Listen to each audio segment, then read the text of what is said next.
Should be All live. right. We are live. Chris, you're about your business right now, huh? You ain't got time. You got time to mess around. All right. Welcome, everyone who's here right now, and welcome to our podcast listeners as well.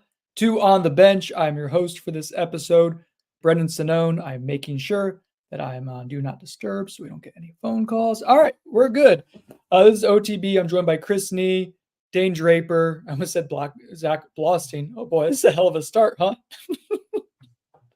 I almost said it by habit. But anyways, three of us here are going to be talking about FSU a week into preseason camp.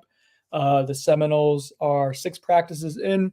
Figures this would be a really good place for us to kind of check in, see what we think about the team, see what we've learned, things we still want to see. So as we get going here, a shout out to our sponsors. First off, Chattanooga Whiskey, killing it in the craft distillery game. Their bottled and bond just came out in the last, I guess, earlier this month here in July. We're almost through July, which is wild to think about. It's 4 years old, but everything they do with their malting process just tastes so much more rich and complex than what the age would indicate. It's 100 proof, and the bottle and bond label assures a level of quality and consistency in the distillate process. Um, it's really good. I get a bottle and bond from them every single year. They have a semi-annual release. It's only $53. It's a really great value, like everything they do. This is with their weeded recipe, which is awesome. Remember, brought the weeded cast strength to Jacksonville last year, and Chris loved it. It's the same kind of DNA, but a little bit lighter proof, not quite as hot.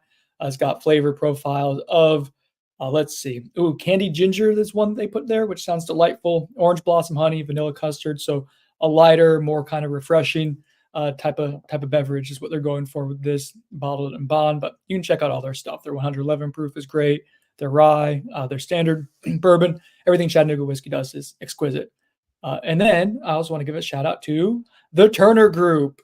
Uh, Colin, Amy Turner, they do an amazing job with the home buying or selling process. Make sure you're in really good hands, and they're going to assure hard work, communication, no pressure. No, it's not an easy process to think about buying or selling a home, but Turner Group is going to help you make it as painless as possible. I think it's a good place to start, fellas. Buyers to know, 20 MJJ questions in this chat. I also know that. I'll take the under, basically. All right. Oh, optimistically Sonone, I guess. Okay, 20 was probably a little bit ambitious. Okay, guys, so 6 practices in. Today was the first full day of pads. We got to see 2 shelled practices, which for the people who aren't familiar with that, that just means shoulder pads, helmet, but shorts. So today a little bit more contact, but once you get the shoulder pads on the last 2 days before today, so 3 practices, start getting a pretty good idea of physicality and whatnot. Kind of a big picture question to start off here. I'll go with you first, Chris. What stands out about this team positively? Like, what's something that you're very confident in what this team is and will be in the season with the pretty short window that we've had to see them so far? Two things for me come to mind. One is I think they'll be an effective running team. I think the O-line's built to be that. I also think that stable of running backs brings a lot of versatility, different abilities. Love what Roydell Williams is. Love what Lawrence Toafili has become. Micah Danzy's got a little freshman juice in there. I don't know how much he'll give to him, but if they want to call his number once in a while, he can do something for him. Keziah Holmes has really impressed me. I think he's in great shape. He's done a really good job since he got to FSU of transforming that body, and he's an explosive dude. And then on defense, it's a secondary for me, but it starts with those corners. AZ, had a phenomenal spring. We all think very highly of him, what he's capable of. I think within the program, they think he's a first-round capable talent. He's lived up to that consistently, but it's Fentrell Cypress. I probably liked Fentrell more than most last year. I was probably more comfortable with him more than most last year. He was kind of Johnny on the spot, but he did allow a lot of receptions, but he didn't allow a lot of yards after receptions, things like that. The difference this year is he's more explosive, just simply looks more comfortable. I don't know if he got in a little bit better shape or it's just a matter of, being more comfortable in the system or just kind of, watching this film of last year and thinking I could have done better here. But he's been really, really good. Lived in the hip pocket of guys, which is a staple of what he's been. But the difference is making more plays on the ball, showing more explosiveness. And that's been really exciting. They've got plenty of safety options. I think they're going to figure it out there. So I feel really good about those 2 units. Dan, what about you? What's the feel good that you have through 6 practices? I think, one of them was the secondary too, and I didn't think Chris would touch on that completely. But yeah, Fentrell Cypress has been kind of a monster, and I think I think even the younger guys too have really like added to how well the secondary's played. I think there's just generally just a ton of talent back there, which is something we know, but seeing that all kind of work together in a way that, I mean, that does work. It's not just a ton of athletic guys kind of back there. It's like it's a well-coached unit, and even the younger guys are kind of putting it together, I feel like, faster than you might expect in some ways. When it's all freshmen out there, all, twos or threes or whatever, but some of the guys that aren't the bona fide starters, they're still working well together in a pretty complex scheme. And that's nice to see. But then beyond that, I feel like just, the general impressive thing is just how talented and fast and this team is. It's in a conference without a ton of top flight competition necessarily. It's like they're probably just going to kind of run over a lot of these teams, which is what you want, and you might expect. But I feel like after watching what we've watched the last few days, that's kind of, you can be even more confident going in some ways. Like the skills positions and secondary is so fast and athletic, and up front they just move people, and you're confident in your D line even if they are getting moved by this offensive line. It's just good to see all around. It's a lot of competitive reps between talented players and at every position on the field. What about you, Brendan? To Dane's point real quick, like I find the speed element like kind of jarring sometimes because we've heard how fast this team is. We had to see it in the spring, but the summertime is when they focus on maybe losing some of the bulk they put on in spring and start trying to turn that into explosive movements. And it was the very first day of camp, no pads, right? But you can see and sense like when we say fast, like there's like Makai Danzy is an absolute like track star, and you see that, and like he's really fast, and Malik Benson's super fluid, and so the skill guys have the speed, but even guys who aren't like going to be 4.4 40-yard dash athletes have this explosiveness to the way they move, and it feels like a little hyperbolic, but across the board. Like there is a ton of just high end athletes at multiple like levels. It's not just the skill guys or the secondary. I mean, your defensive ends like Pat Payton moving with the power and element that he has is really impressive. Darius Washington moving and playing with power. It's like there's an explosiveness to them that we just hadn't really seen to this extent, I think, from the collective group. So when they talk about like the depth of the team and the power being at all-time highs, like I think that's what they mean. You kind of start seeing that in person now. Obviously, it's a ways to go. So that stood out to me, but I think like what I feel really good about what this team's going to be going to what you guys said about the secondary, just to expound out a little bit more. I think they're going to be awesome in obvious passing situations. Like, I think that's going to be a calling card. If you can get this, if you can consistently get teams to 3rd and long because of the cornerbacks you have outside with Fentrell Cypress and Azaria Thomas. We think AZ is a first-round pick or top 40 pick. Like he's going to be a guy who gets drafted really early this upcoming season. Hard to imagine like any other way that doesn't happen. Like he's playing with a level of confidence and speed. And then Fentrell Cypress is playing like an NFL draft pick as well, which he didn't last year. That's why he returned, was to go ahead and get his stock right. And the level of Chris mentioned like confidence and improving like playmaking skills, but there's like more like Mike Norvell told Chris this when he asked him, is like there's this element of speed to his game. Well, you did. And you got the good answer, because when we talk about guys improving, like you think about them understanding the scheme better, getting more confidence, and that all like leads to being faster, right? And playing faster. But there's just actual like built by storms, like they are moving faster. Fentrell Cypress looks like a different athlete. So those guys outside, Shaheem Brown's been really like mature in the right spot. He's been good. So that's kind of your nucleus in the secondary. But then the pass rush, like if you're able to get in 3rd and long with that coverage group, and then Patrick Payton, Marvin Jones Jr. rushing the passer, like, yeah, you're cooking with something. Like that might be really good for you. So that's going to be, I think, a calling card if you're good on early downs and you can get into pass rush downs. Like I think you can be pretty dominant in that aspect of the game, which is huge, right? You need to get off the field. So, yeah.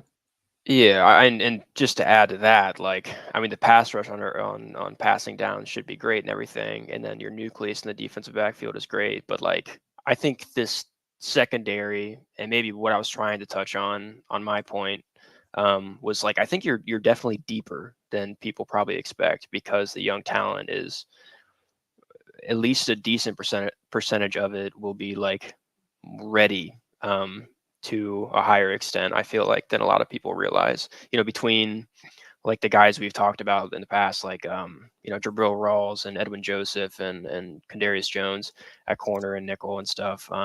And then even like a freshman like Kai Bates or a Charles Lester or whoever that is, like these guys have all impressed. I mean, Ricky Knight just came in and he's had 4 Yes. practices and he's making plays. I mean, I keep forgetting to mention him in the practice reports, Yeah. and I shouldn't. Like I've mentioned him once in the last 3 days, and he deserved to be talked about all 3 days. His greatest quality's always been that he's a competitor, and it shines through. He always competes. Whether he wins or loses, he's going to compete at a really high level. Yeah, to Dane's point, like Edwin Joseph, I think he had a pick today, if I recall correctly. Awesome. Good. Yeah, he's had it was an a increase of pick. He's had an increase of good moments. We all know Conrad Hussey, fan club president, sitting here. Devontae Brown, fan club president, sitting to the other corner there, and Sinone. Just because I'm the only one who defends him doesn't mean that I'm the fan club president. We all like Devontae. Somebody's very defensive about that.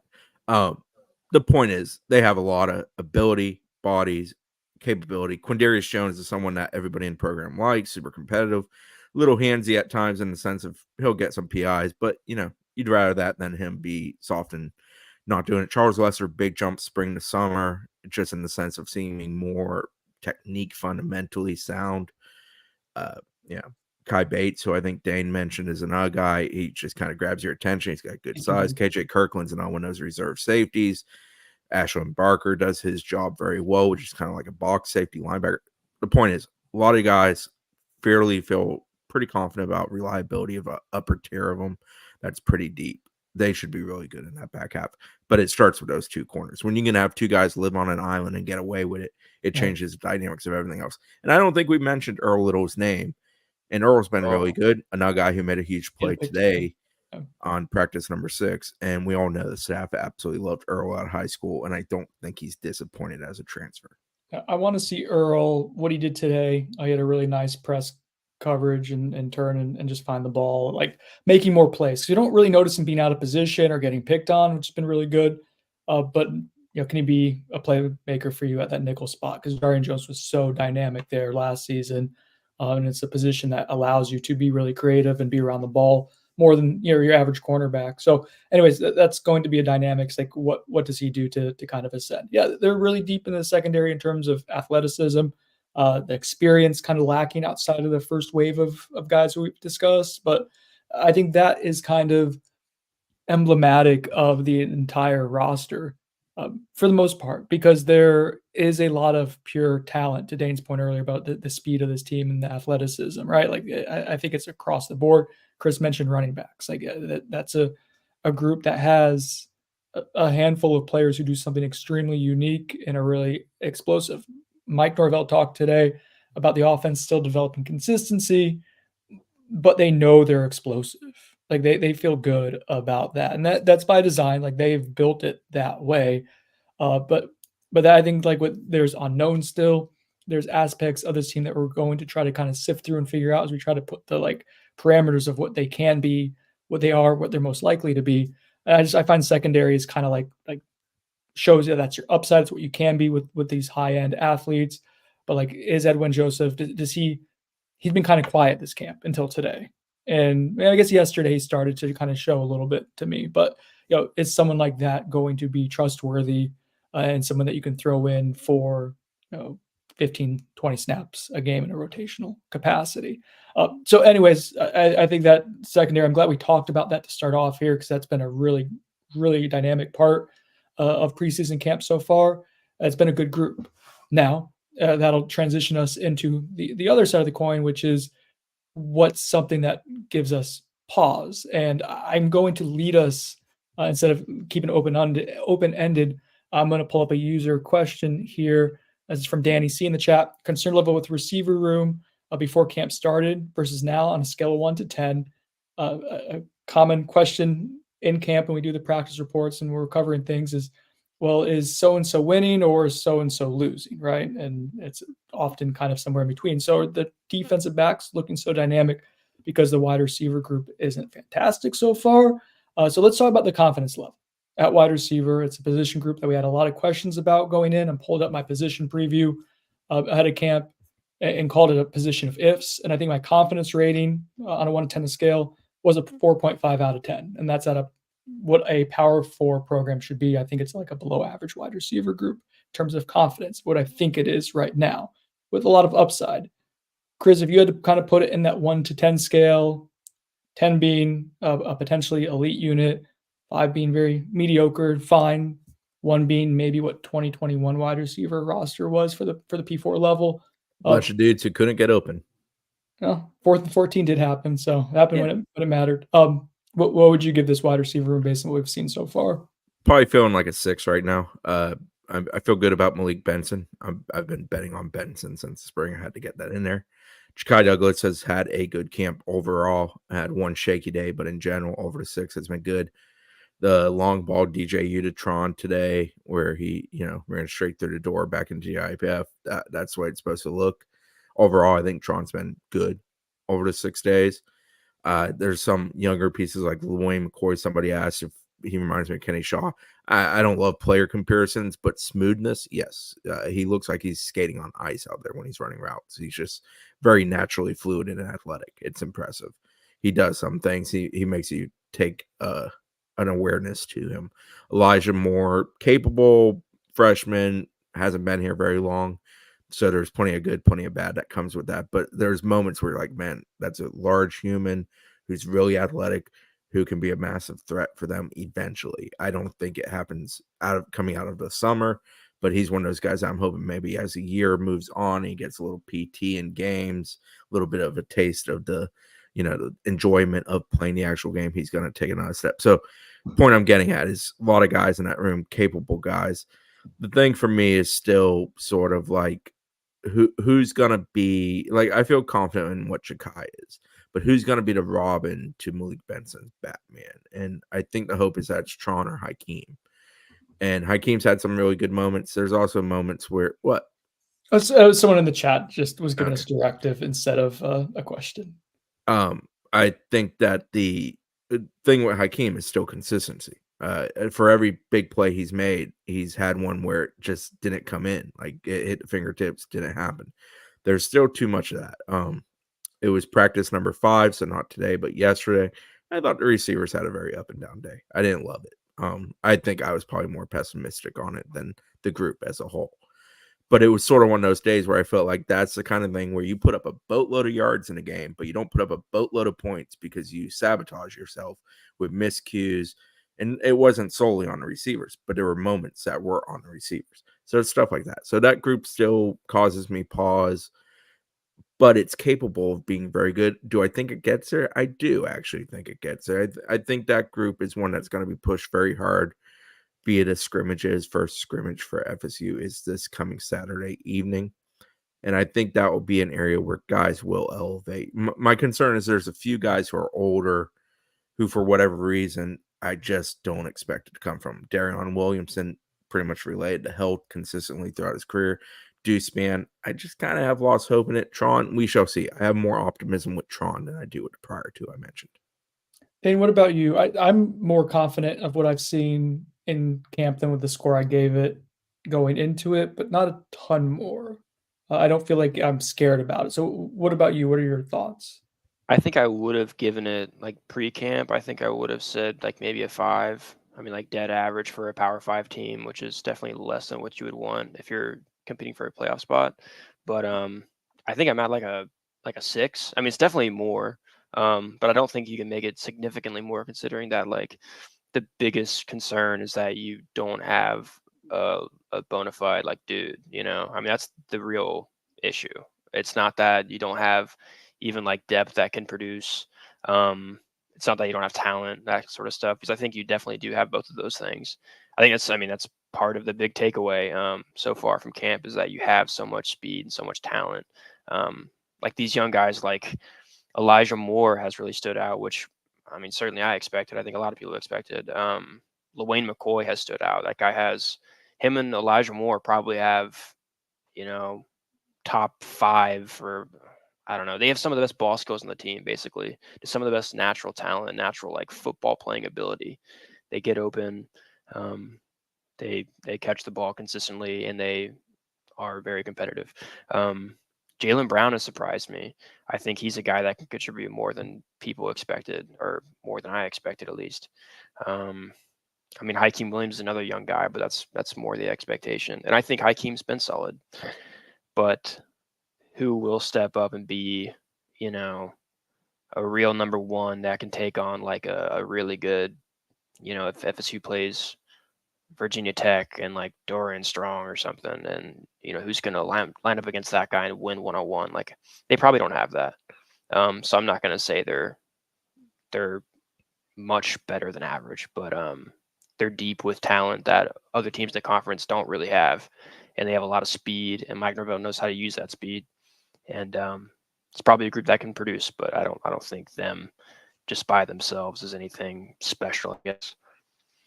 It seems clear to me, and hearing you guys talk about it, we had someone in the chat ask about Kyle Morlock, or mention Kyle Morlock to the rescue. And Mike Norvell sung his praises and has been consistently doing so in camp, but talked about, I forget the exact way he phrased it today, but it's a phenomenal camp, or went out of his way to really highlight what Kyle Morlock has done.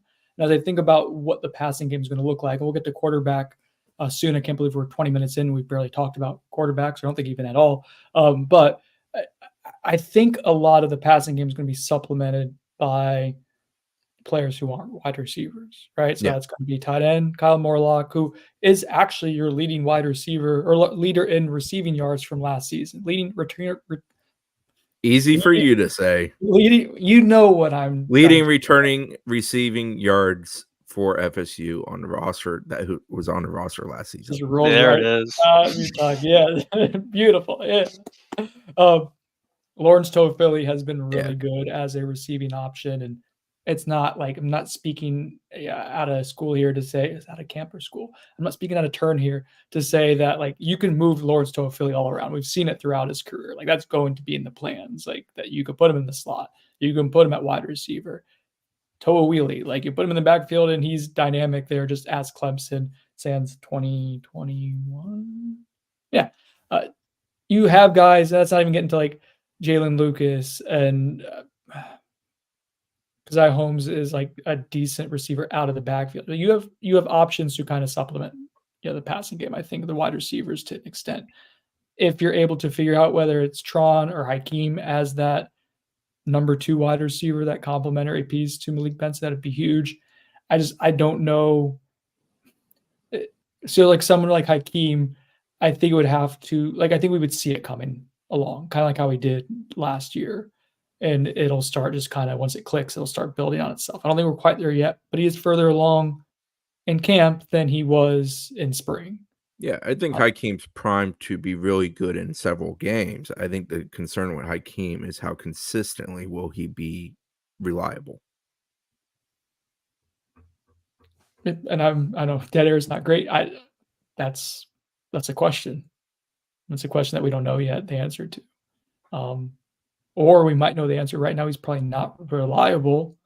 But that doesn't mean he can't get there. He also has a long ways to go. And that's kind of a well-known thing, is that he had further to go to reach his upside than most in the program. But the upside is also extremely high. Would you say it's a star development trait, Dane, if we're doing a college football 25? I would. You might even be an elite development trait. Wow, that's like crazy, but maybe. He's a long way off, though. I would definitely say. I mean, I'm sure he will be way better than he is now in 2 years, but that's 2 years away. So, yeah. And you need him to be a part of the solution this year. We'll see. The passing game, though, is going to go as the quarterback goes, as always, right? And I think through 6 practices, and also taking into context what we had in the spring to measure it by, what we heard in the off season in the summertime, DJ Uiagalelei has been impressive to me. Like, I feel really confident with what you have there.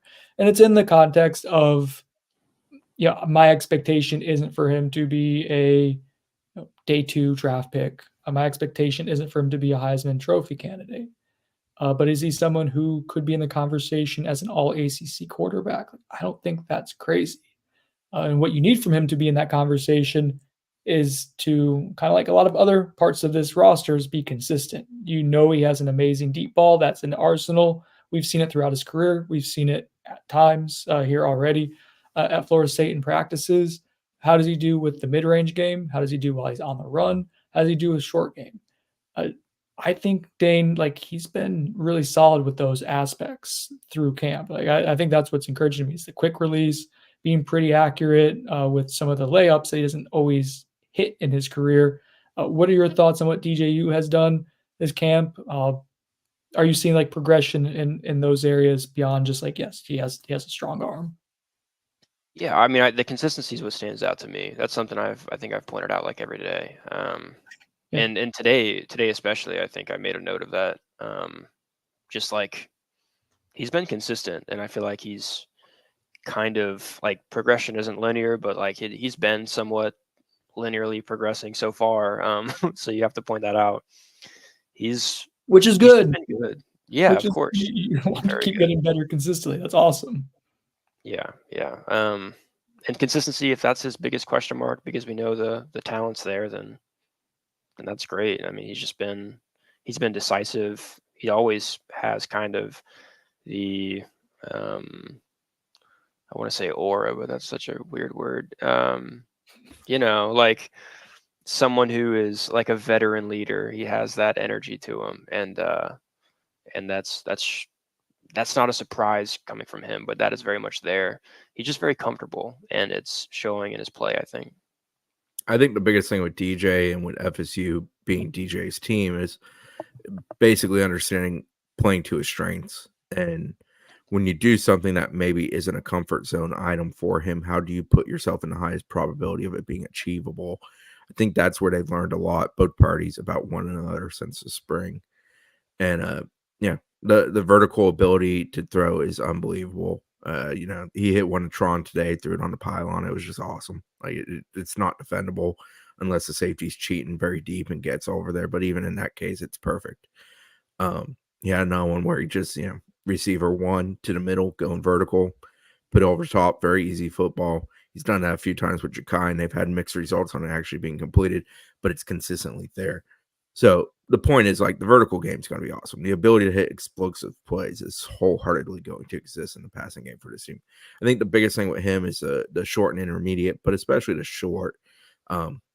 Using a guy like Morlock, who has had a very good camp, using those running backs that we talked about, the LTs, or Micah Danzy, Keziah Holmes, so on and so forth. And that's an area where he's been pretty good through 6 days of camp. And the only knock I guess I have in that regard is he tends to always go fastball. And I think there's some examples where, like, he could throw a little bit different ball, but he's a guy who's played football for a really long time and played at this level for a really long time. He's played 40 games, I think it now is, in his collegiate career. 40 starts for I sure. don't expect a ton to change. Like, I just kind of accept that he is what he is, but he will improve within the system, and the system will ultimately fit with him. But I'm comfortable with it. I think they're going to be good offensively. Somebody asked earlier if I think this will be Mike Norvell's best running team. I do. I actually asked Mike Norvell that question before preseason even started. He didn't want to forecast that, but I think they're fully capable of being that. And I think that sets up for what I kind of expected them to be after watching the spring version of them, which is run and be able to hit the vertical passing attack, but also be consistent enough to control the ball, move it up and down the field, and be a good offense and not turn it over. They've had a few probably more turnovers than they would have liked through 6 practices, but that usually gets cleaned up as time goes by. But like DJ, and not a lot of that's on DJ. Yeah, you're right. Yeah, I was gonna say I counted 1 interception from him, maybe. Yeah, I've counted 1 through 6 practices. So and they're not shy with what they've thrown on their quarterbacks so far. The installation's been pretty. Can I talk about Brock for a second, and even Luke? I think you Brock's have to ask awesome. me. We could talk about Brock all the time. I think Brock's been awesome. I think he's been really good, and not in the sense of like he's trying to take the job or anything of that sort. I'm not trying. This is DJU's team. We weren't sure going into this yeah. thing for sure. We thought that's probably we know But now. This Brock, is for his a guy who basically lost the contest in the spring because he got hurt and it was over, I feel like he's done a phenomenal job of just coming out and competing and throwing high-level throws, showing more and more confidence, just being more confident and knowing the offense and, like, being willing to take that shot to the middle of the field and making mostly really good decisions. I just think he's been excellent. There's not been a day where I've been like, Brock had an up and down day. I really liked what he did. I thought Luke's day today was the best day he's had. Luke had a stretch outside today where he was excellent. And he's actually had 2 pretty good days in a row, and Luke is capable of doing a lot. Like, for a guy who is in his first year in the offense and, fully buried and going to learn it and hopefully never plays this year unless they're winning by about 48 points. I like what we've seen from Luke in camp. I just feel like that room's really healthy and fertile. And I think DJ was a great addition in the sense of buying time for a guy like Brock and putting Luke into a situation where there's no pressure. There's no expectation of play. So I think it's good for both parties, even though I'm sure he would love to play. I want to gush over some of the things we've seen from Brock Lynx. It's been cool to see growth from.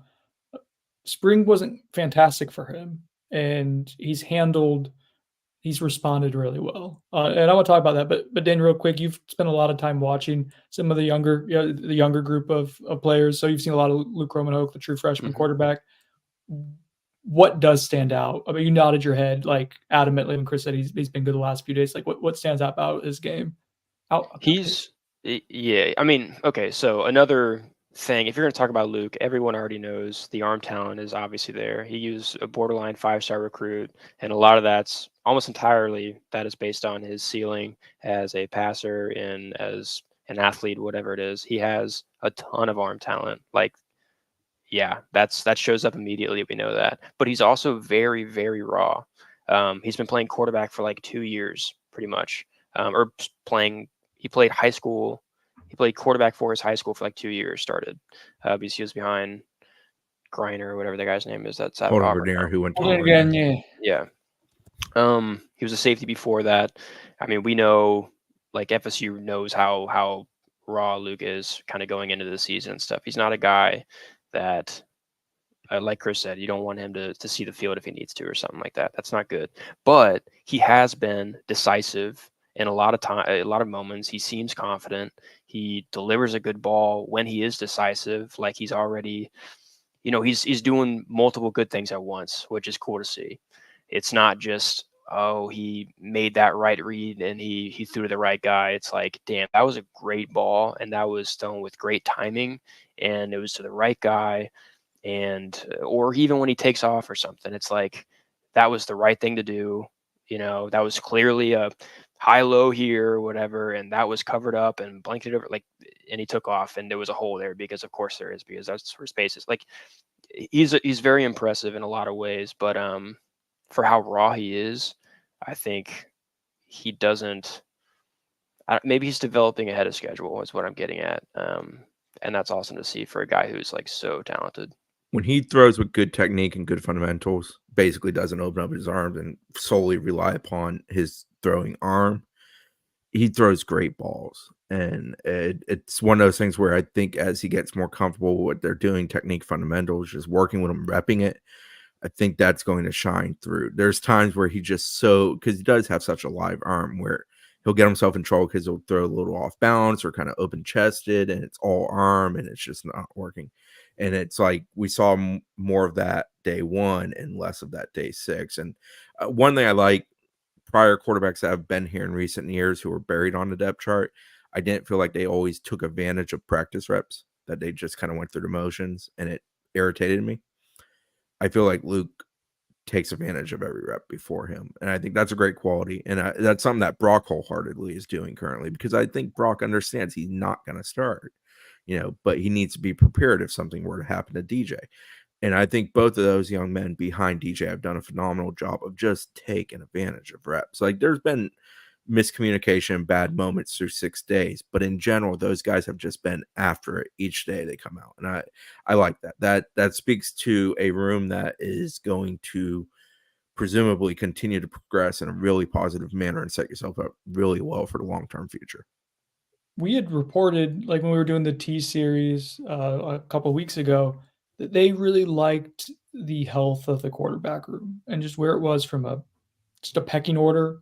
Everyone kind of knowing their role, knowing how they had to support each other, knowing what the expectation was in your role. And I know that sounds kind of cliche, and it doesn't always work that way. And especially you had an interesting, like going back further into the off season, wintertime, when you decided to explore the transfer portal and take a quarterback.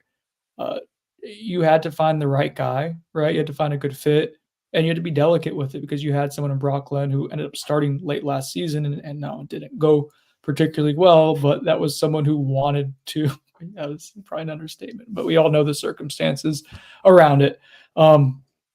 And it strikes me as extremely encouraging that we've seen this room take shape with a new addition, with a player having to understand a role of kind of taking a step back, and then a true freshman coming in, and like Luke Kromenhoek was struggling with just processing things in that early on in the spring. What you expect a guy who's supposed to be a high school senior to struggle with, and now he just lets rip all the they time. don't. One thing FSU does, and they do it with everybody, but it stands out with quarterbacks because they have to consume so much, is they don't training wheels guys. Like what DJ is being asked to do, Luke is being asked to do. And so that, that can put a strain on a guy mentally and physically. And there's just moments where, I remember one time in the spring, I think Luke had a moment where I want to say threw a pick, and I asked him, and they're like, yeah, he'd never seen what we threw at him. And that's just what it is. But now when he sees it, he has seen it before. So yeah, I just, that room, like, there have been days where I've been very excited, not just because DJ performed well, but because the other two guys showed up and worked really hard and turned in a really good day and gave a lot of offensive skill, a lot of opportunities to make big plays, and also to challenge defense and get them better. And that's how a football team gets really good. It's, we care a great deal about the starting 22, but you're only as good as your 44, and your future is only as good as the guys after that. And that's how that gets turned into something. And that is a very noticeable trait of this team that I don't think has really existed at this level for any other Mike Norvell team in his time at FSU. 3 aspects about Brock Glenn real quick. The athleticism, we talked about it in the spring, like it looked better than it did anytime as a true freshman. And that's just, it's gotten better. There was a moment today where he had to, things got muddied around him. He had to step up in the pocket, saw a crease, and took off and ran, scrambled. Norvell loved it. Like, it was just the right decision. He didn't try to loop around, get around outside the pocket, didn't force a bad throw, saw free yards, took it. But man, he gets downfield in a hurry. Like, there's some legit athleticism there. And that wasn't something that was like in his recruiting profile, although Andrew Ivins did compare him to Jordan Travis in some ways. So there's some wheels there that we didn't know existed. It's been fun to watch his athleticism. Number 2, Brock's body language. I really do enjoy watching him get coached, how receptive he is. Mike called him over a couple days ago, did not like something that he did from a decision-making process. The hand gestures were kind of adamant, and what were you seeing, whatnot. Brock's body language is just leaning into Mike the entire time, arm around the shoulder, like legitimately just wanting to learn, absorb it, and is able to seemingly explain what he's seeing and explain why he saw it. Doesn't mean the answer is going to be right, but you have to be able to process and explain what you're seeing. And he gets it in that regard. And that's really encouraging. Number 3, the man loves keeping up a tradition, and that's pushing the button to the sod cemetery, which starts about a 3-minute soliloquy. Every single time it's hit, he does it before every single practice. There's construction ongoing, obviously, around Florida State these days. We have to take kind of a roundabout way now. It's not right just as he walks by, has to go a little out of his way, has done it every single day so far in camp until today. What happened, Chris? Adam Fuller played defense. He did. So we'll see how Brock Glenn responds on day 7 on Thursday. Okay, so we're going to transition a little bit to defense some. We talked about the secondary. Before we do that, just a big picture question for you guys. And I'm going to start off and ask myself, just because I don't want you to take it. Who's been the most impressive player this preseason? And it could be with expectations that you had exceeding it. It could just be someone who's just been a badass. And I'm going to take Darius Washington because that's been my dude since day 1. He's been awesome. Mike Norvell was talking about him being an all-American type of offensive tackle.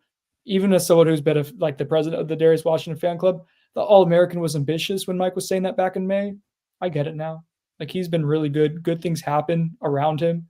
You see him kind of like frustrating some of the better defenders on the team of how well he's blocking. I mean, he's perfect, but the level of competitiveness that he brings on every single rep, the movement skills.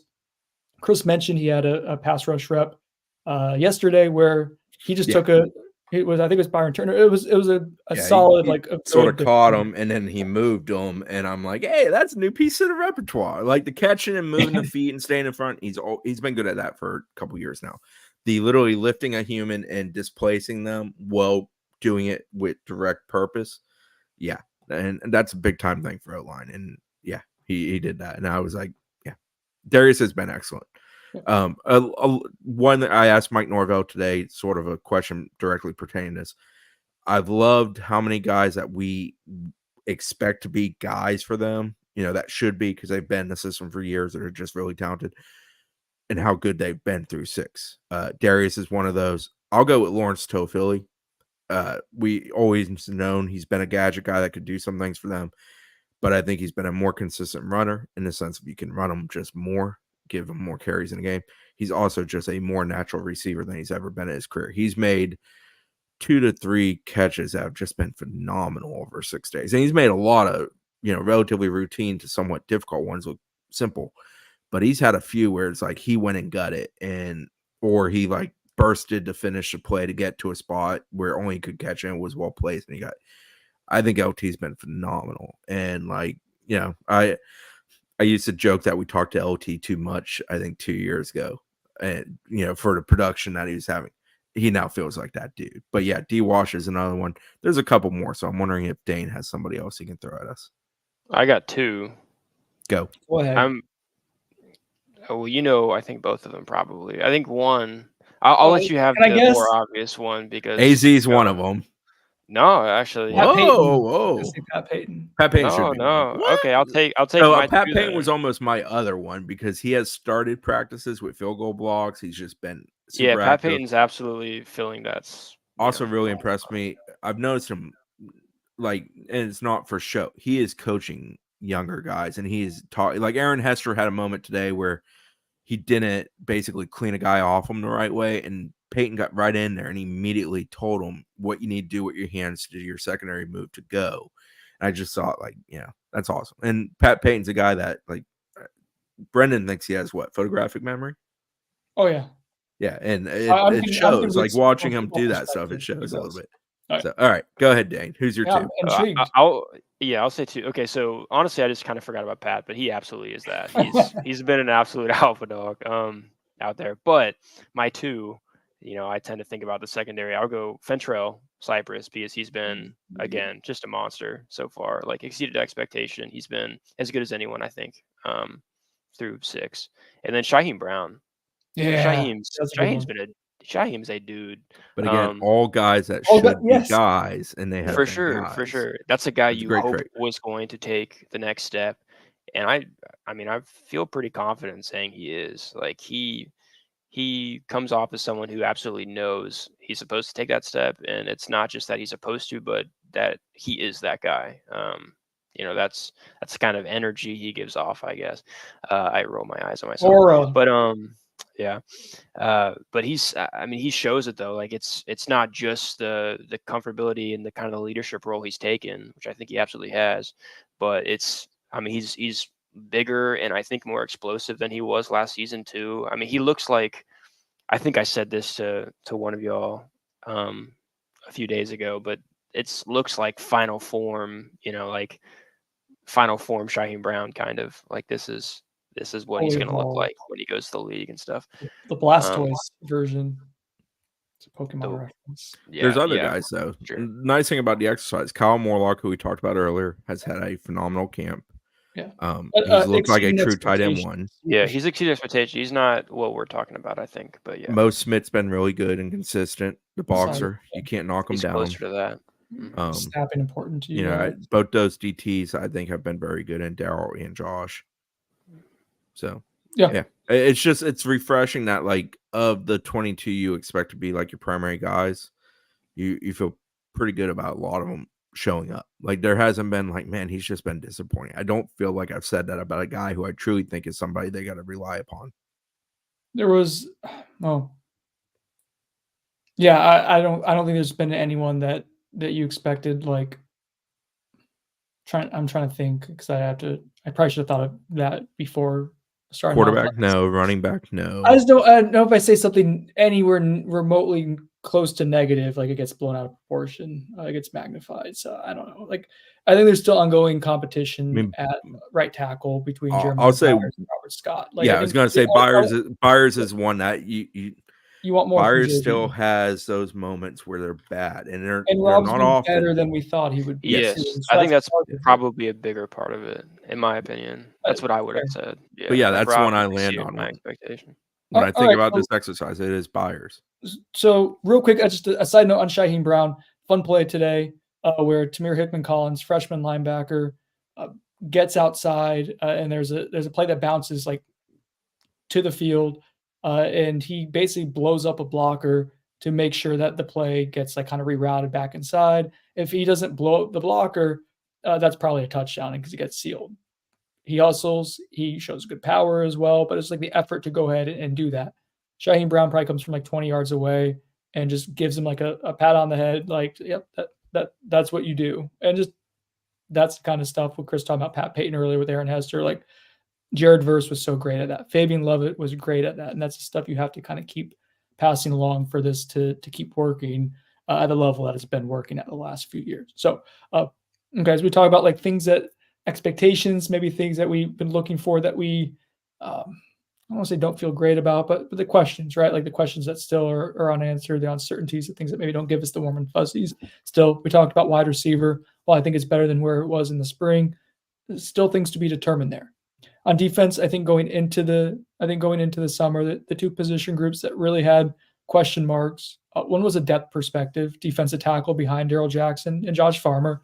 I want to talk about that. And then linebacker, right, with DJ Lundy, you know what you have with him. Mike Norvell said he's been somewhat limited in spring, or excuse me, in fall camp here. It's hard to say fall camp too because it's going to be 115 heat index for the next week. But weather, humidity. It ain't the heat; it's the humidity. It's all of it. It's not particularly pleasant. But that's allowed other guys to get reps and at bats. And so I want to get both of your thoughts on those two position groups, those unknowns, and kind of how those are clearing up. Dane, do you have one that you feel more particularly comfortable or confident talking about? Defensive tackle depth is what I wanted to talk about before you even brought that up. So I'll talk about that. Obviously, your two guys up front, two starting guys, Josh Farmer and Darrell Jackson, studs. We know that. But behind them, and that's a position that depth matters as much as any of them, especially with Oda Hagens, because he likes to rotate like 8 guys if he could. So, that matters a lot there.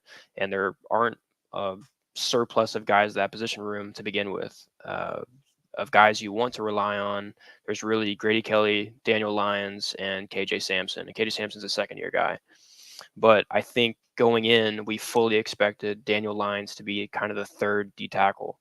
And like last year, they had a third D tackle in Fabian Lovett, which is not ever going to happen again, where you have a guy probably that good as like your first guy off the bench. Also, Darrell Jackson would have been your fourth guy last year. Oh my God, I didn't even think about that. He would have been your fourth guy last year. Anyways, that's elite. Anyway, but I think like Darrell Lyons hasn't. I wouldn't say he's taken that spot. I don't think he's shined or like he hasn't been a guy we've highlighted a ton as someone who's been consistent by any means. He's had good moments for sure. He flashes his talent. He's a very talented guy. I think of those 3 depth guys I just named, he's the highest ceiling guy in that room or of that group. But I think KJ Sampson is someone who has like really kind of shined and been consistent and been a consistent competitor. And I'm sure that's what Chris would want to talk about too. And then Grady Kelly has been another guy who's had a lot of, great effort and consistency. So yeah. I don't know how we feel about that room from like a talent perspective outside of them. But let me see. KJ Sampson's been a standout. Yeah, Norvell talked about KJ Sampson after practice number 5, so on Monday. And KJ had turned in 4 really good days prior to that. I think the biggest thing with KJ is that the effort's just really consistent. I've actually commented sometimes I wish, because I think Daniel Lyons is a little bit more naturally blessed, big body and all of that. I wish like Sampson's effort and Lyons' body were one. It would be a phenomenal player.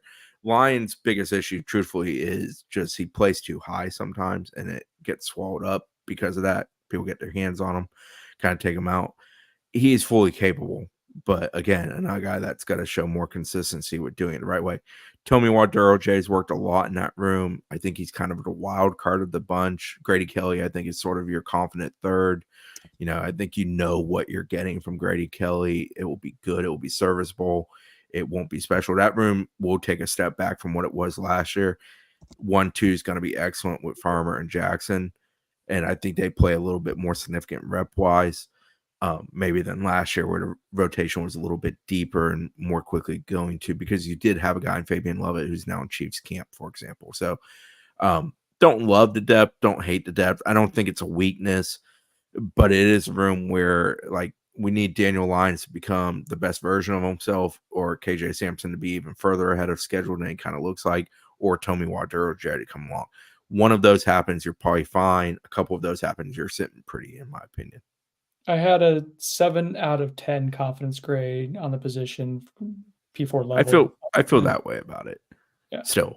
I mean, I think you have, and even like Debo White and to a lesser degree, Jamori Flake have had some decent moments. They're your 7-8s, basically. So the goal there to me is get to like a really good 5. And you're currently at a great 3 with Sampson and Lyons being your 4 and 5 to me in either order, Lyons, Sampson, or Sampson, Lyons. So, like, it's a good group. I just need somebody to take a next step. I would love for Daniel Lyons to ascend and make Grady Kelly feel more like a 4. I think is where it would be great for me. That's where KJ Sampson's ascension, I think, is going to help you, is if he can push Daniel Lyons to kind of get some urgency to his game. That would be positive. All right, Chris, let's talk about linebackers then, and kind of the dynamic of that group. What's been good? What's been Juice Cryer's been good. He looks like a better version than he was last year, and he was a good player. He's an excellent. I've always viewed him as an excellent guy from like a floor of depth for you, like a 2 deep guy that is great for you. Blake has been good. I don't know if great enters the vocabulary there, but like I also don't think he's had bad moments. I just can't remember a ton of like flashy moments. It's been, I guess, consistently good. You're welcome to chime in if you think that's a fair statement on that. Lundy, as we mentioned, Norvell spoke about today, hasn't done much, so he's not in the mix. But we know what DJ Lundy is when healthy, so we expect him to be the one. Sean Murphy had flashes actually the last 2 days, which was a big positive. He had one immediately out of the gate today, and I thought, like, that's a good thing. Like, that hasn't happened enough consistently since his arrival at FSU. Cam Riley's been a godsend for that room. Still sort of trying to figure out, is he an every down guy? Is he a specialist guy? Exactly how is FSU going to use him? But he's a dude. He's a large human, very athletic. He's done an excellent job of taking to the system. He's not out of position. He seems very comfortable. He's spoken about previously being under 4 different DCs in his time at Auburn. So having to learn a new language and things very quickly is sort of something he's grown accustomed to. So that's probably helped in the transition. I think Cam Riley is an excellent example of FSU doing self-scouting and raising the floor of a room by going and getting a guy who would help them in a short time period. Because I think they probably came out of spring not loving who and what Sean Murphy was for them in the spring. And I think the addition of Cam Riley makes you more confident there. And if Sean Murphy comes along, then that's an excellent added bonus. But the guy who's probably impressed me the most, truthfully, is Cryer. Like, I feel like Cryer has really just ramped it up, kind of like Fentrell, where it just feels like he's a guy playing faster, more confident, and just flashing more often. And that's fantastic. I still think Blake's the dude. Like, if that room's going to be great, it's going to be because Blake Nicholson becomes the dude he's capable of being, because athletically he's different than anybody else they have at their disposal. But Justin Cryer, if he's your 3rd or your 4th guy, you're in a really good spot. Okay, let's take a few listener questions, then I have one more, and then we'll get out of here. This one is from our chat. Sam S. Is Aaron Hester could start Brendan better than last year's Byron Turner? Let's see. who wants to answer that? Should I as the? I'll go with a yes. It's a good question. I think it's a really good question. Because it's go ahead. There's some nuance. Hester's power is better than Turner's power has ever been. His pass rush, I think, is and the power is part of it.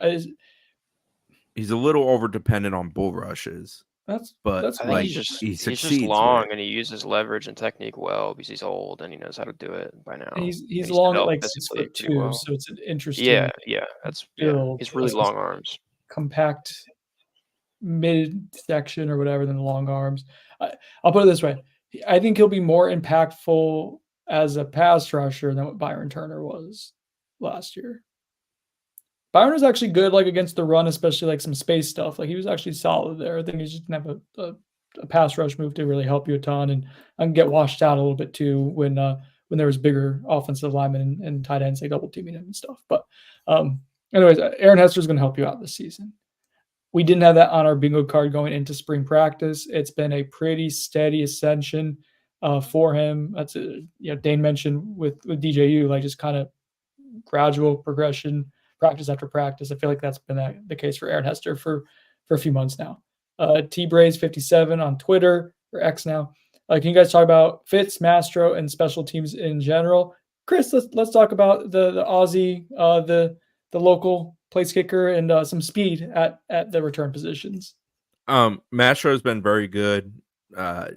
Looks very comfortable punting it. I noticed he's doing some short leg punting. I don't know all sorts of crazy. He does, stuff. but I don't remember him last year doing a little like quick lower leg flinch kick where he just skies it and tries to drop it inside the 10. He's done that a couple times the last couple days. A couple field goals have been blocked. I don't think they've all belonged to Fitz. I think it's been a mix of him and Weinberg on instances. Pat Payton's been one to get a couple of those. So that's a little concerning, but I don't think the kicker as much as maybe the protection. Fitz and Weinberg have both kicked it fairly well. Weinberg's still obviously getting a feel for the college game and the speed of what's coming at him. Return game wise, they got a ton of options. I mean, when your team's centerpiece is sort of speed, and we hear that consistently talked about, it gives you a few things to do. Jalen Lucas, clearly a guy that's going to factor into that in some form or fashion, probably certainly on punt returns. Kick returns, I think I've seen Roydell back there, Camden Fryer, Deuce Spann. I know there's been a few others. Jalen Lucas might be one of the best kickoff returners. Jalen Lucas, Jalen Brown. Jalen Brown, yeah. So, tons of options. They'll do that at some point. I can't remember if that is a scrimmage 1 or a scrimmage 2 thing for them traditionally. I think it's 2. But that's when you'll kind of get a feel for they got. But I do think they believe special teams, as far as the ability to score points in the return game, that this team is best positioned to do it. I mean, hell, last year we're trying to figure out who the punt returner was going to be, and then Keon Coleman's tall. At this time of year, we didn't know, and not only did we not know because it happened during the Jacksonville trip. Yeah, we did not. We didn't not only not know who it was going to be. A week into camp, it looked like I'm going to get a disaster. It looked awful last year. They had no idea. Micah Danzy's another name I forgot to throw out there in that conversation. Yeah, for sure. They got dudes. But and just like the punt return aspect, and Yak, who in addition to being the running back coach, also works with the punt returners, mentioned Jalen Lucas, mentioned Malik Benson, LaWayne McCoy. Dane's mentioned how natural he looks there. I think I don't know about this year, but that's probably going to be your dude in the future. There's one other too, but no alarming. Not to say there's perfection, but there's no red flags there, in terms of being able to field. We're not counting muffs. No. Which we had a moment last year where I think we had a healthy streak going. Last year was a concern, deep concern there. All right, question from Briley. This is going to be kind of an adage of every camp and practice. Are the chunk runs and rushing success in general a knock on the defensive front seven, or more kudos to the O-line? Are we going to be good against the run as we were last year? The first question is it's hard to tell. It is. I'll put it this way. I'm going to go with it's a credit to the O-line through 6 practices, because when I've noticed them happening, it's either because of a back just doing an exceptional job of getting to the edge, for example, or a phenomenal second level block. I think there was one where Jackson West sealed a guy great, sprung it. There was another one where I want to say a guard shot the hole and gut to the second level and sprung. It's guys putting hats on hats and doing it the correct way. And it's not like defense failing to do an effective job of trying to get off the block. It's just the timing is there. Like the track is good, the timing is good, and the blocks are good. And when a plan comes together, there's a chunk on because you have dudes who are really fast and explosive in that backfield. Roydell Williams, Jalen Lucas, Keziah Holmes, Sam Singleton even has had a couple moments in a couple of these practices where he's turned into play. I'm not concerned about the D line's ability against the run. I think they're going to be a good run stopping D. They do a very good job of mashing things up. But when there are good explosive running plays, it is because the offense is executing at a high level. Let's see. There's a couple of questions in the Knowles 24/7 thread, in which we announced that we were doing OTB this evening. Do we have a promo starting, Chris, that we need to talk about? Speaking of Knowles, yeah, actually, I believe we're doing a 60% off again. It technically started today. I will get that promo on the front page tomorrow. Life's just been really busy the last couple of days with preseason practices and women's lacrosse coaches and soccer season starting. And yeah, so but yeah, we'll have it on the front page. I believe it's 60% off. I want to say it goes for roughly a week. It's basically the start of camp because obviously FSU and Georgia Tech are two of the few teams that have started ultra early. Most teams are kicking off camp here in the next 2-3 days. You guys came through huge for us at our last promo, the start of July with commit season. We were top 2 or 3 in the network. So thank you for everyone giving us a try.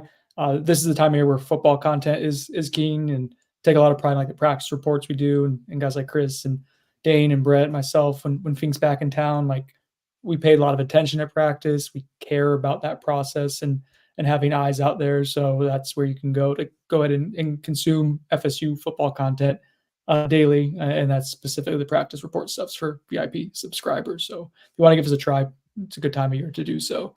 All right. So a couple of the questions here are going to kind of lead to basically what I wanted to ask as kind of the finishing off point for this this podcast. Spaceman Spiff 3 wants to know what Danzy is like in person. It's Mekhi Danzy, true freshman running back. He said he was watching clips of Quincy Wilson and it was a great track star. And is there like a different level of like Danzy's speed versus say, Malik Benson or Jalen Lucas, really fast track guys. And then Illinois, I think it's like Illinois, but no. Make sure to talk about his recent season with the Amari Williams fan club presidency. He's been keeping track of how many times we've mentioned Amari Williams in the practice reports. I think we're 5 out of 6 days. Amari's been mentioned on the bingo card there. So it's another true freshman. So with both those questions in mind, fellas, who's a true freshman that has captured your imagination here in preseason camp? I think Danzy's. I view it in the version of who do I think can contribute the most this year. I think Danzy finds some form or fashion of contributing, whether it's returns or just a few plays here and there once in a blue moon. I like him a lot. I also think Charles Lester is a DB that's going to work into that Quindarius Jones mix of last year where he gets some burn and gets some opportunity. I've been very impressed by the leap Lester has made from spring to summer. Spring, he was just a great athlete that he is, and he, thrived in the high school game off of his athleticism. So now he looks more like a DB. There's more technique that's showing through in what he's doing, but Danzy's fast. He was like the most improved player or something kind of like that. He said he was I think Mike did mention that he had improved really well. Someone that had made a big spring to summer jump, basically. So yeah, I'm just parroting Mike Norvell. That's really all I ever did. I cash checks. Hey, he knows what he's talking about. It's worked out all right.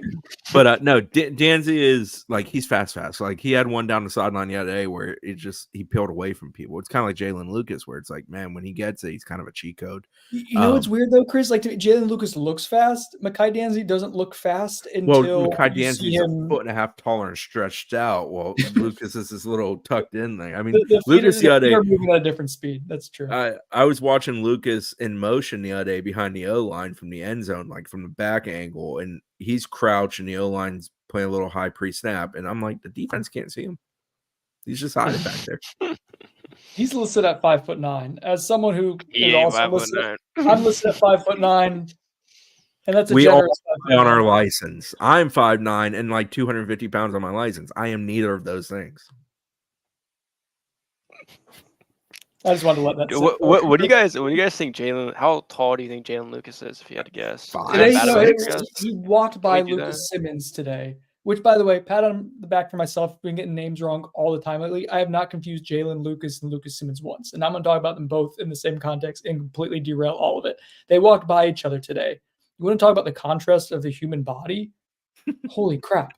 Yeah, Lucas ultra stretched out, really long wingspan that goes on for days, and then here's Jalen Lucas, a little pocket-sized hero. He is a cheat code though. It's fun as hell to watch. He's probably 5'6". Yeah, like that's where I'm 5'6.5" or landing. something. Just Yeah. fine. Yeah, man, he is a football player. He is fun. Oh, yeah. Touchdowns He's come in physical. all sizes. All right, so you went with Charles Lester and Mekhi Danzy. That's good. Dane, since Chris took an offensive and defensive player, I'll let you go ahead and get one of each as well. Okay. Oh, damn it. The one of each. I would rather just go 2 offense because I had 2 offense. That's fine. I was wondering, it's like you had time to actually think Amari about Williams it. counts Yeah, for both. It's like a poor thing on the ACC ballot. You can use them for both. All right, Amari go ahead, should be Drew. mentioned if that didn't count, the question or whatever. But okay, the 2 guys I'll say Lewayne McCoy and Elijah Moore. I think one of the 2 at least will get like a pretty decent amount of burn this year. I feel like that's a pretty decent bet if you could make it.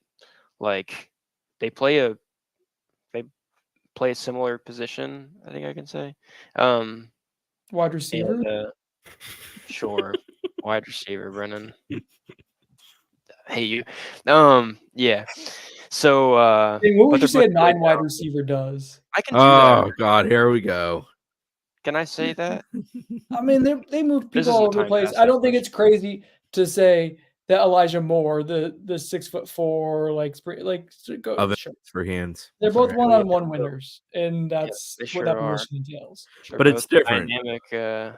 Elijah's more playing in the air while Lewayne's a little bit more skating on the ice. I don't know. Sure, Lewayne's got some vertical ability. Oh yeah, he His can get off ground. wingspan. Yes. But man, Well, like when Lewayne he, has the length of someone who's like 6'5", so that's when why he Lewayne's cuts, crazy though, in that he jumps and stays in the air, but the way he jumps, it's so springy and like rapid fire. He's been your best freshman wide receiver. Like Elijah Moore's good moments have been freaky, but like I wholeheartedly get why some people thought Lewayne could be a high level DB. Like I in watching guess. his movement skills, it 100% makes sense. Yeah, But I think he would have been a similarly ranked prospect if he was Maybe. sold as a corner. I think they would have been like a top 150-ish guy either way. He's a very good athlete with awesome ball skills. He's a competitor and he's really long. And that's all things that project well to the NFL or rankings or whatever. So yeah, I mean, he's a good football player, a really good football player. All right, Brendan, talk those are about good Amari ones. Williams. Yeah, Amari Williams has been talk about like a surprise. The fact that he's 17 years old. He was a tight end / wide receiver / defensive end at a small private school, Benjamin School, which is where Jordan Travis went. Didn't have a ton of expectations. Came here, thought he'd be a defensive end. You just kind of you stashed him away for a year. We found out late in the summer that there's a chance he's going to play tight end. Didn't know exactly what it looked like. He basically revealed that, announced it, or didn't announce it. Chris had asked him about it at the newcomer availability right before camp that, yeah, I'm going to get some looks there.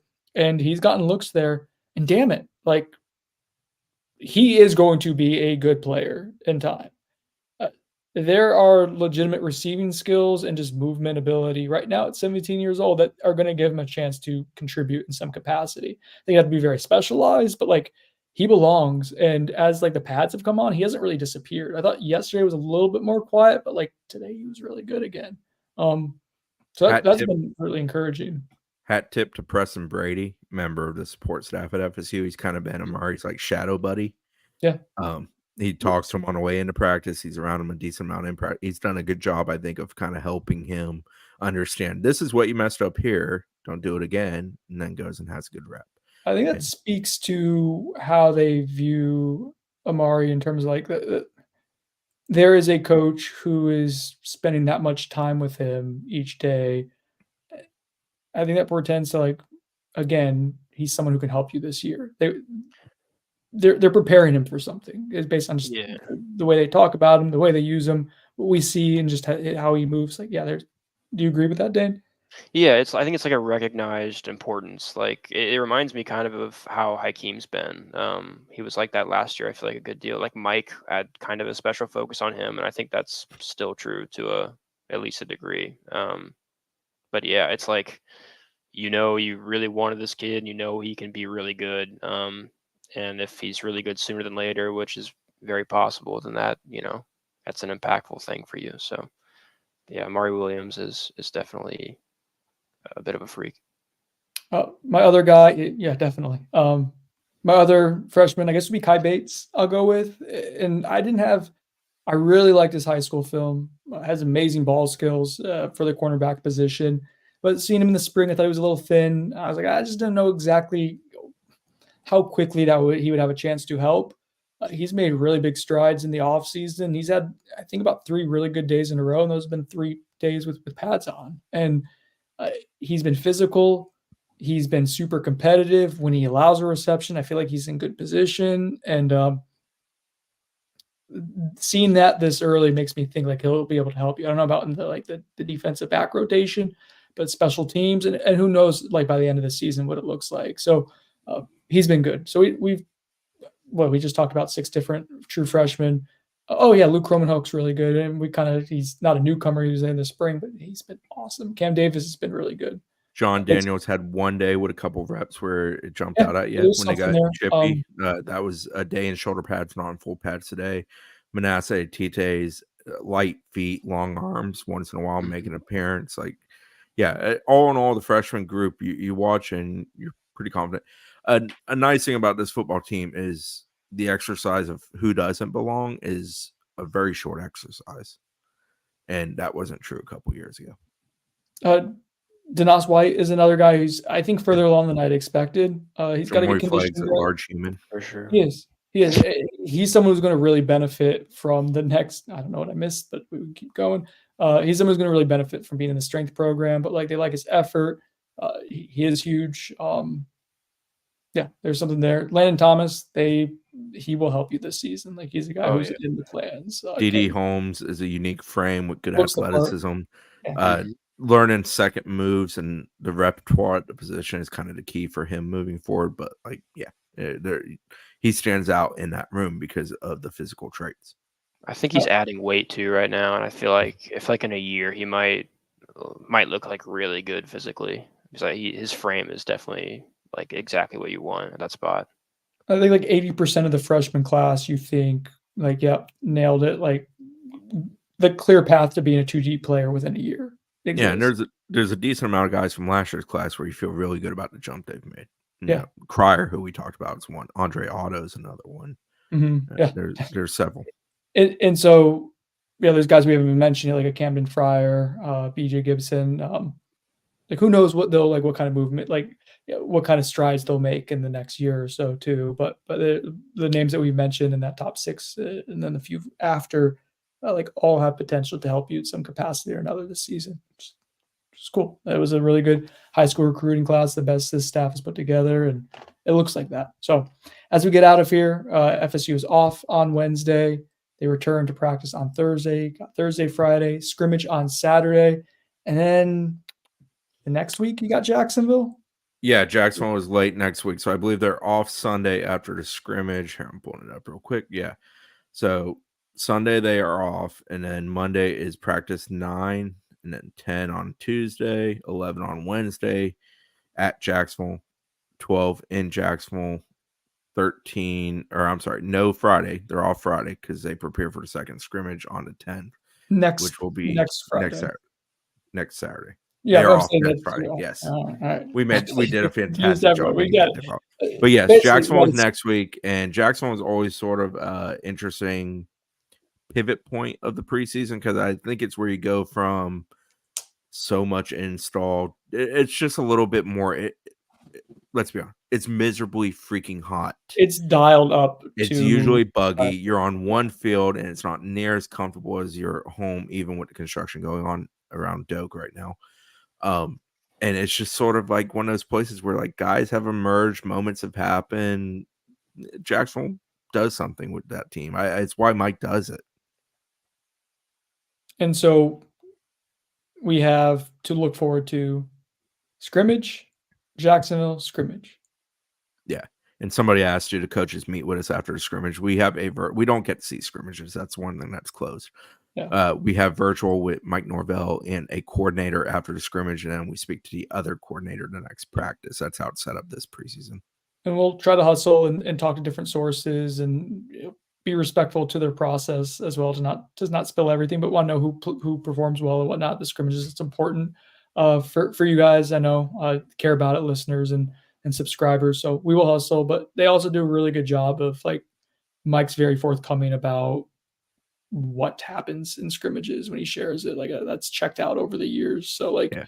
when he talks on Saturday evening over Zoom, like, we'll be listening closely because he'll paint a pretty good picture of what the day entails. So anyways, it's going to be a really fun week coming up in the next few days here. So it's been a really good introduction to what this team is. We have a lot more to learn about them in the next week or so. It's going to be a lot of make or break type of stuff occurring here. So with that in mind, we'll get out of here. We'll talk to you guys next week. For Chris Nee, for Dane Draper, I'm Brendan Sinone. This has been On the Bench. Talk to you later.